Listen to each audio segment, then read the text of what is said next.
Hello everyone Sakshi hair I welcome you all on ਮਿਹਨਤੀ ਬੱਚੇ। ਅੱਜ ਦੀ ਵੀਡੀਓ ਮੈਂ ਤੁਹਾਨੂੰ ਇੱਕ ਇੰਪੋਰਟੈਂਟ ਇਨਫੋਰਮੇਸ਼ਨ ਦੇਣ ਦੇ ਲਈ ਬਣਾਈ ਹੈ regarding PPSC senior assistant exam.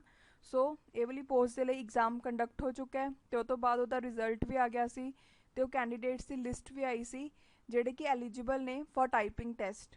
ਸੋ ਹੁਣ ਟਾਈਪਿੰਗ ਟੈਸਟ ਕੰਡਕਟ ਹੋਣ ਜਾ ਰਿਹਾ ਹੈ ਤੇ ਇਹਦੇ ਲਈ ਜਿਹੜੇ ਐਡਮਿਟ ਕਾਰਡ ਹੈ ਉਹ ਤੁਸੀਂ ਆਹ ਵਾਲਾ ਲਿੰਕ ਜਿਹੜਾ ਦਿੱਤਾ ਹੋਇਆ ਹੈ ਇਹਨੂੰ ਕਲਿੱਕ ਕਰੋਗੇ। ਉਹ ਤੋਂ ਬਾਅਦ ਇੱਕ ਹੋਰ ਪੇਜ ਓਪਨ ਹੋ ਜਾਊਗਾ, ਉੱਥੋਂ ਤੁਸੀਂ ਆਪਣੇ ਐਡਮਿਟ ਕਾਰਡ ਨੂੰ ਡਾਊਨਲੋਡ ਕਰ ਸਕਦੇ ਹੋ। ਤੁਹਾਨੂੰ ਜਸਟ ਇਹ ਵਾਲੇ ਲਿੰਕ ਨੂੰ ਕਲਿੱਕ ਕਰਨਾ ਹੈ, ਓਕੇ। ਤਾਂ ਉਹ ਤੋਂ ਬਾਅਦ ਇੱਕ ਹੋਰ ਪੇਜ ਓਪਨ ਹੋ ਜਾਊਗਾ, ਉੱਥੋਂ ਤੁਸੀਂ ਆਪਣਾ ਐਡਮਿਟ ਕਾਰਡ ਡਾਊਨਲੋਡ ਕਰ ਸਕਦੇ ਹੋ। ਸੋ ਆਲ ਦੀ ਬੈਸਟ ਜਿਨ੍ਹਾਂ ਦਾ ਵੀ ਟਾਈਪਿੰਗ ਟੈਸਟ ਹੈ। ਮਿਲਦੇ ਹਾਂ ਨੈਕਸਟ ਵੀਡੀਓ ਦੇ ਵਿੱਚ। ਅੱਜ ਲਈ ਇੰਨਾ ਹੀ। Thank you so much.